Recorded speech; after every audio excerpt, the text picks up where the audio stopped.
Before the world knew her as a spy, before her name was whispered in courtrooms and war rooms, she was just a girl named Margarita. Born in the Netherlands in 1876, she grew up in a small town, dreaming of something bigger. Her father once made good money and spoiled her with dolls, fancy clothes, and promises. But when she was still young, her family lost everything. Her parents split up, her mother died, and that bright, hopeful life she once had fell apart almost overnight. By the time she was a teenager, Margarita felt completely alone.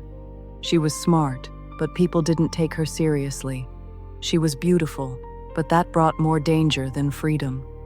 The world she lived in didn't leave many doors open for girls like her. So when she got the chance to escape, to marry a much older Dutch army officer and move to the other side of the world, she took it. Her new life started in the Dutch East Indies, what we now call Indonesia. But it wasn't the fairy tale she had imagined. Her husband turned out to be abusive. Their marriage was cold, full of yelling, cheating, and pain. She had 2 children, but tragedy hit again when her young son died under mysterious circumstances. She was trapped in a place she didn't understand, in a marriage that gave her no peace. Eventually, she returned to Europe with her daughter, but her life was still in pieces. She had no money, no safety net, no one to turn to. So she created something new, a version of herself that was bold, mysterious, and unforgettable. She gave herself a new name, Matahari, which means eye of the day in Malay, and she became something the world had never seen before. She started dancing, but not like anyone else. Matahari's dances told stories, mixing Indonesian traditions with her own wild imagination. She wore costumes that revealed more than most women ever dared. She moved with confidence, using her body like a language. Audiences were stunned.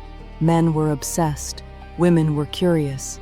She claimed to be a temple dancer, trained in sacred rituals. She spoke of gods and legends.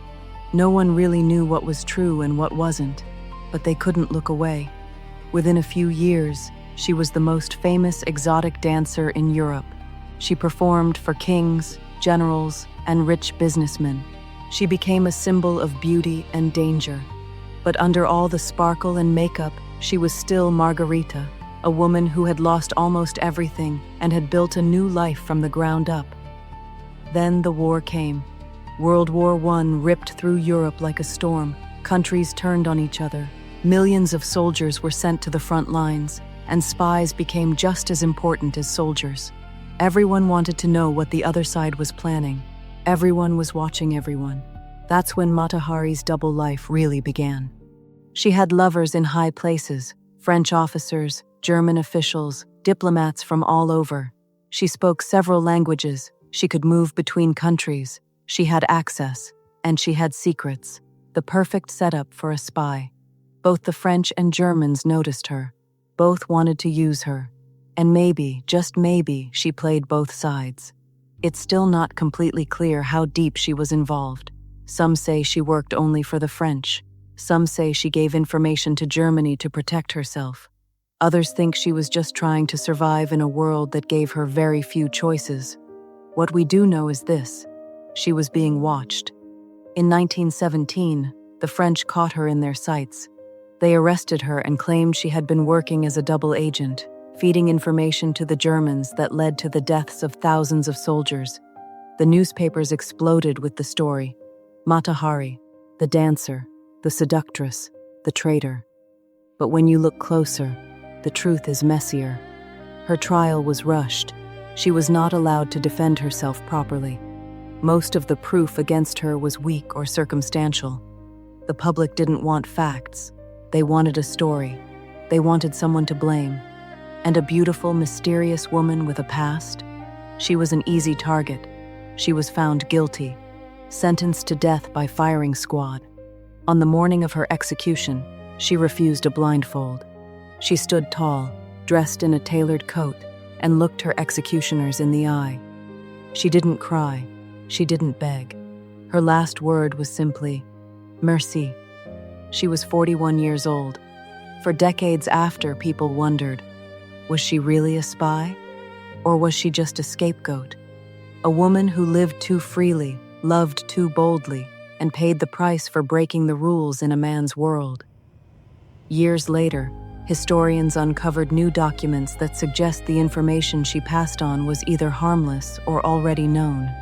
Some even believe the French government used her as a distraction from their own military failures.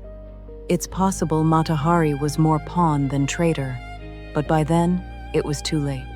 What's clear is this: Mata Hari was a woman who reinvented herself again and again. She turned tragedy into performance, heartbreak into power. She knew how to survive in a world that constantly tried to silence her. She used her voice, her body, and her courage to build a life no one could have imagined. She didn't fit into the roles women were given. She wasn't quiet, she wasn't obedient, and she refused to be ordinary. That scared people. So they made her into something else, a villain, a myth. But deep down, she was just a woman trying to make her way through a world at war. Mata Hari didn't get a second chance, but her story lives on, not because she was perfect, but because she was real, complicated, strong, and unforgettable. She didn't follow the rules. She didn't play it safe. She did it